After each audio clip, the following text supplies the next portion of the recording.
beleza? Antes de tudo, curte o canal aí, segue a gente, espalha para todo mundo. Importante demais essa ajuda de vocês. Não custa nada, de graça, né? Bem, vamos lá. Toda a convocação da seleção brasileira gera um burburinho nacional enorme. E vou tentar explicar o porquê acontece isso. E vou tentar explicar o passar do tempo que vem acontecendo com toda essa engenharia esportiva. Vamos lá. Primeiro de tudo, o brasileiro tem o trauma da CBF. A CBF que se envolveu em escândalos, etc, etc. A CBF é um papel, uma empresa aberta, um papel sediado em tal lugar. Ponto. As pessoas se renovam. A CBF não é corrupta. O Vasco não é corrupto. A Odebrecht não é corrupta. Corruptos são as pessoas. E elas são substituídas ao longo do tempo. Está acontecendo esse fenômeno na CBF. A gente acusa as novas pessoas da CBF pelos erros que as outras pessoas de antigamente cometeram. E isso está difícil de mudar. O que eu quero dizer mudar é o seguinte: se essas pessoas que lá estão vão errar no futuro, a gente vai e critica. No futuro, não no presente. Tá distorcida a coisa. Então, isso é o primeiro ponto. Segundo ponto, só no Brasil o melhor técnico vai para a seleção e costuma aceitar a seleção. Isso é prova enorme de quanto nós gostamos da seleção brasileira, de quanto a seleção brasileira é importante no subconsciente de todo amante do futebol. O técnico da Inglaterra não é o melhor técnico inglês, o técnico de Portugal não é o melhor técnico de Portugal, e assim sucessivamente. Guardiola, por exemplo, que é para todos, ou para quase todos, o melhor técnico da história do futebol, ou minimamente dos últimos 30, 40 anos, ele não treina a Espanha. O Klopp, que foi um nome muito ventilado nos últimos anos, não treina a Alemanha. E assim, vamos lá, Mourinho não treina Portugal. E aqui no Brasil é uma tradição que o melhor técnico brasileiro ele esteja na seleção brasileira. E é assim com o Tite. Me perdoem só a cachorrada aqui na rua, que não tem como pedir para os cachorros se calarem. Então espero que não atrapalhe tanto o vídeo assim. Mas está insuportável, não param de latir. Vamos lá. Isso é o primeiro ponto. O Brasil tem esse problema. Grave, gravíssimo, que é atribuir o passado da CBF a quem está lá agora. E o primeiro ponto. Segundo ponto, é que eu não sei qual foi o maldito que inventou essa frase, que o Brasil tem 200 milhões de técnicos. Olha, o Brasil tem 200 milhões de técnicos ruins. Porque se fala muita besteira, cara. Se fala muita besteira, não se tem noção de gestão de pessoas, não se tem noção de gestão de equipe, não se tem noção de formação de grupo, nada disso. Nada. Taticamente, então, somos um zero à esquerda, a grande maioria. E as pessoas minimamente não tentam nem entender qual é o processo. E as pessoas batem sem saber o que estão falando. Ver jogos, então, é impossível. Isso aí nem por um decreto. Até porque a maioria não tem TV a cabo. E automaticamente a maioria não vê os jogos lá de fora. E cometem gafes e perguntas das mais idiotas possíveis. O nosso povo é muito ativo. Passou a mosca aqui. O vídeo dos bichos, né? Virou zoológico os bichos. O vídeo. Aí. Vamos lá. O cachorro se calou, a mosca passou. Até rimou. Então isso é muito ruim. O Brasil foi chancelado como um país do futebol. E ou era, e as pessoas se sentem parte integrante da seleção brasileira. O que é bacana por um lado, é péssimo por outro. Porque as pessoas falam muita besteira e as redes sociais dão palanque para as pessoas falarem muita besteira. Tipo, Tite ganha bola para chamar não sei o quê, tem esquema, tudo é jogado pro alto com uma afirmação sem a menor responsabilidade. Eu acho isso desumano e errado. Terceiro ponto. A nossa imprensa de anos para cá se tornou, para mim, o pior inimigo da população brasileira em qualquer sentido. Qualquer. Na parte esportiva, ela é absurdamente assim, leviana. Porque a imprensa hoje é formada por, percebam, três classes. Os jornalistas antigos, saudosistas ao último nível, não aceitam que o seu tempo passou. Não aceitam que aquele romantismo no futebol antigo passou. Formado por ex-atletas, uma boa parte bastante invejosa, porque não ganhava na época o que os caras ganham hoje. Um bom nome na época, um selecionável na época, ganhava X. Hoje um cara que nem almeja a seleção ganha 10 vezes X. Isso é um mercado. A gente vai evoluir nesse tema quando?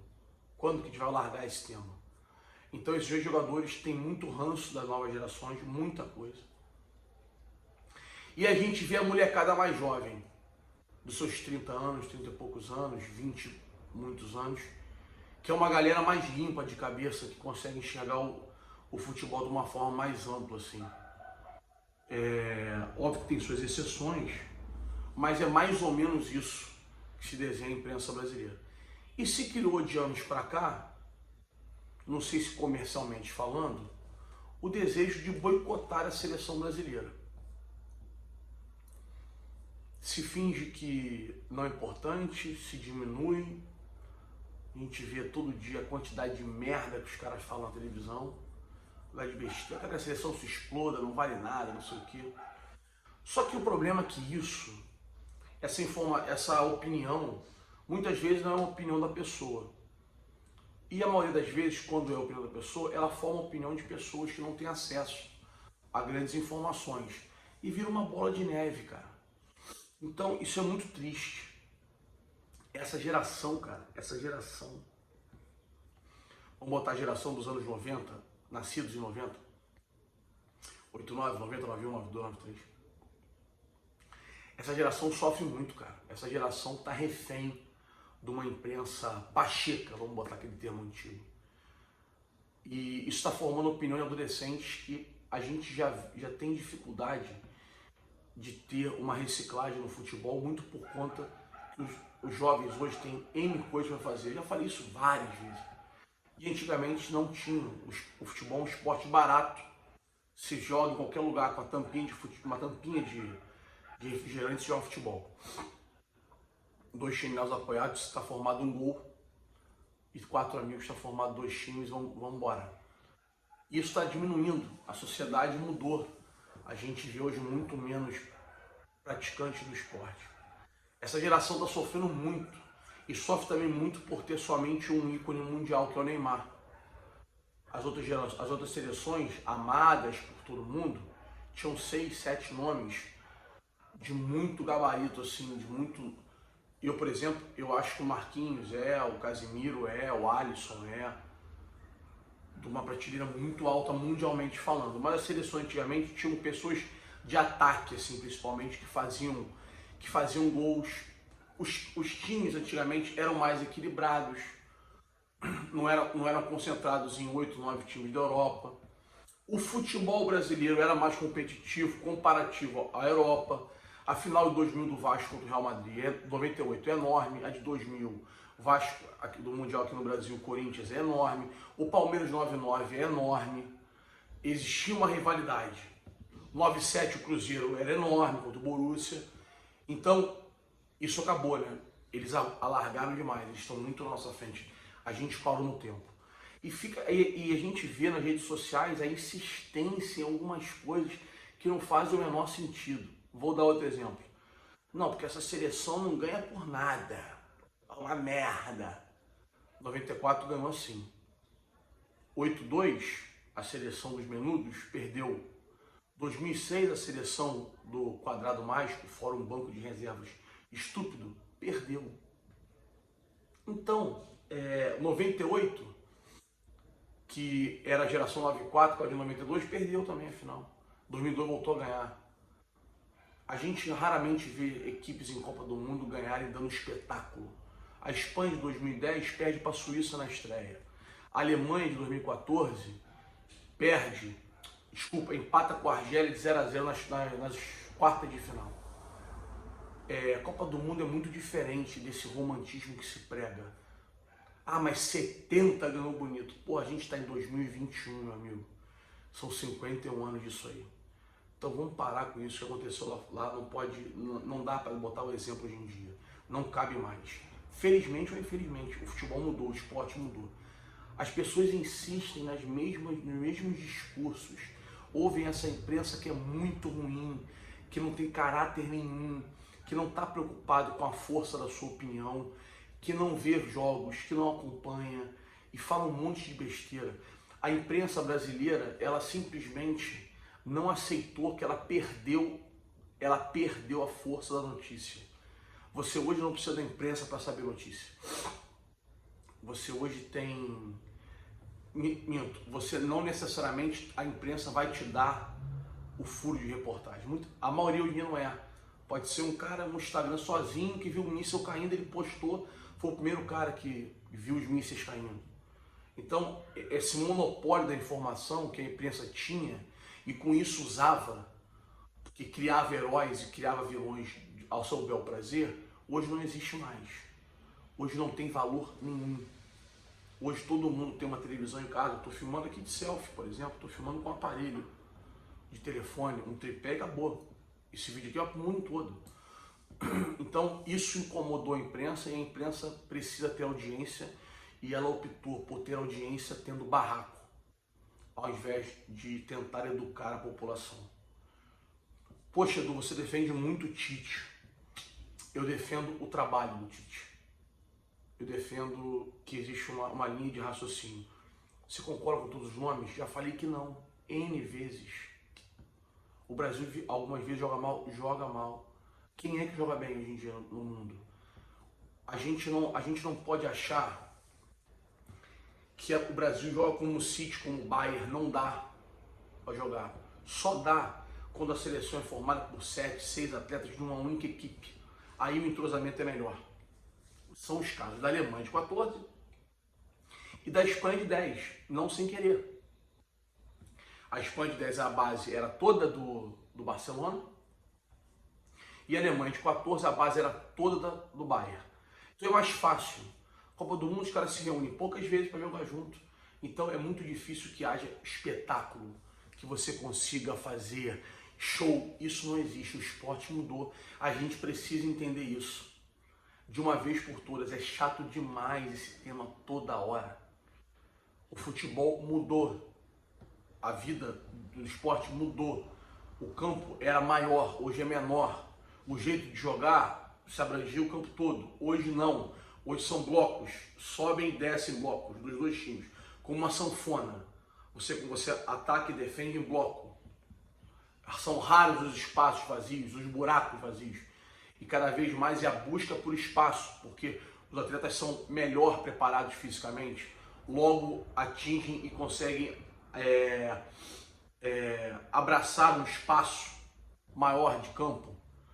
O atleta bem preparado, ele consegue pegar um raio de 5 metros, um atleta mal preparado pega de 3 metros. Cada vez mais bem preparado fisicamente, então ele atinge um espaço maior, ele gera dificuldade numa enfiada de bola, então o futebol mudou. Esse fanatismo nosso, por 70, 8-2, vamos parar com isso, vamos parar. É só assistir a última Copa do Mundo, que a França ganhou com um futebol burocrático, um futebol muito, muito similar ao Brasil 94, muito similar ao Brasil de 2002, que também não era nada brilhante, era conciso, era forte, era organizado, mas de brilhantismo, nada. A gente teve em 2002, por exemplo, o Ronaldinho Gaúcho, muito menino ainda, que fez uma Copa apagada. Muito ficou na conta do sistema defensivo, da solidez do time. 94 igual, solidez novamente. França 2018, solidez novamente. Então vamos parar com isso, gente. Vamos evoluir um pouco o nosso olhar. E outra coisa, peço encarecidamente, vamos parar com essa onda de criticar a seleção. Ah, mas o calendário bate. A culpa não é dos jogadores, nem do Tite, nem do Brasil. A culpa é do processo todo. CBF e clubes. A culpa não é só da CBF, é também da CBF. A culpa não é só dos clubes, é também dos clubes. Então vamos parar com esse negócio. Se o calendário não para aqui no Brasil, a culpa não é do atleta. A culpa não é do Tite. Porra, é tão claro isso. E por último, senhores, é bastante claro. O atleta que tem mais experiência no mais alto rendimento está na frente do atleta que tem menos experiência e não está no alto rendimento. No mais alto rendimento, perdão. O que eu quero dizer com isso? Senhores, jogar no Brasil é mais fácil do que jogar na Europa. Estar no Brasil é sim, infelizmente, um passo atrás de quem está na Europa. Jogar bem no Brasil significa menos do que jogar bem na Europa. Então, não ache que o seu atleta joga muito no seu time, no Brasil, que ele vai jogar muito na seleção ou na Europa. O nível da seleção tem que ser nível top mundial, não top sul-americano, top brasileiro. Entendam isso de uma vez por todas. Driblar o zagueiro do time A, aqui no Brasil, é uma coisa. Driblar o zagueiro do time A da Europa é outra coisa. Lá você tem que ter mais velocidade, mais explosão muscular, mais físico, mais concentração, mais resistência, mais recuperação de um jogo para o outro. É assim. Você querendo ou não, é assim. Então não ache que o atleta A e B do seu time é o novo Pelé. Não é. Com todo respeito, se ele está no seu time, ele está atrás de muita gente que está lá fora. Qual é a dificuldade de entender isso? Qual é a dificuldade de entender isso? Quem é mais exigido e entrega está na frente de quem é menos exigido. Simples.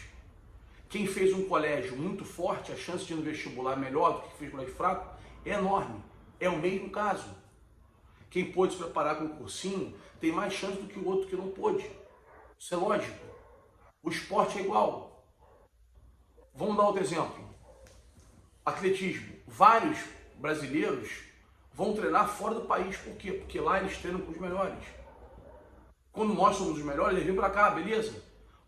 Como teve durante milhões de anos intercâmbios em times brasileiros, japoneses vindo aqui. É assim que funciona. Você só evolui e chega no seu máximo estando ao lado dos melhores. Você não evolui, não chega no máximo, não é testado e a gente não pode adivinhar. Não pode. Então, por favor, vamos amadurecer a ideia. Esse vídeo deve ser o 10º que eu faço com assuntos similares, mas toda vez é a mesma coisa. Tá bom? É isso, galera. Curte aí, segue aí. Agradeço de coração todo o carinho de sempre. Um beijo grande. Tamo junto. Fui clear.